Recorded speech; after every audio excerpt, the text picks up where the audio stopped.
What's up mga ka-vibes? Karon kay nakalugram sa nagtrabaho og sa sideline. Niya ako gitrabaho day karon mga ka-vibes kay kanang hangin kabinet. So mga ka-vibes, kani ako gitrabaho mga ka-vibes. Mano yung pinakaganahan ako na trabaho mga ka-vibes. All about furniture. Niya, usa po din ang trabaho mga ka-vibes. Challenge kasi siya. Niya, dali ra po siya trabahoon basta kompleto lang siya og mga gamit. So mga ka-vibes, kung magtrabaho gani og mga cabinet mga ka-vibes, di gina siya mawagtang ang flow mga ka-vibes kay usa man sad na sa mobalig-on sa imong gibuhat na cabinet. Yang akong gigamit di ani na mga ka-vibes kay screw.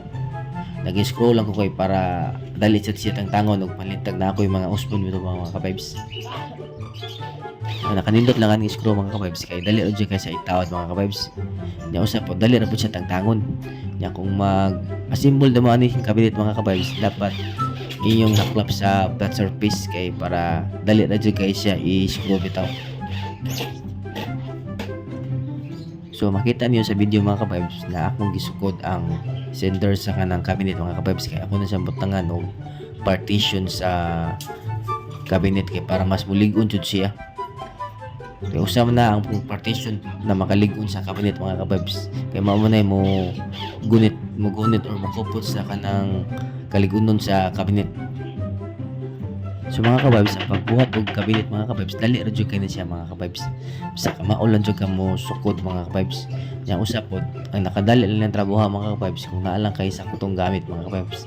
Like jigsaw mga ka-vibes kay kung imo man naman og gabas mga ka-vibes. Amot lang umahuman baka mo. Kaya pwede ka puyo sa paggabas mga ka-vibes. So mga ka-vibes, mauna na siya mga ka-vibes. Ang akong ipang-assemble. Nakani mga ka-vibes, na ako gibutangan din sa kilid mga ka-vibes.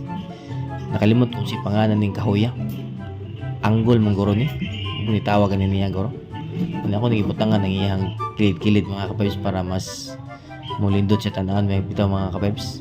Kaya gihasulan mo guglialiha mga ka-vibes. Mas okihan ko ani mga vibes kay ang color mo kaning pradura mga ka-vibes kay kanang varnish. So mga ka-vibes, biyaan lang tamo diha mga ka-vibes. Kamo na lang hala pagtanaw sa video mga ka-vibes. Makita naman ninyo sa kanang akong gitrabaho mga ka-vibes niya. Kung mahimo mga ka-vibes, palihog lang ba kung follow and share sa akong video mga ka-vibes para suporta lang po sa atong gamayng video mga ka-vibes ba. Salamat.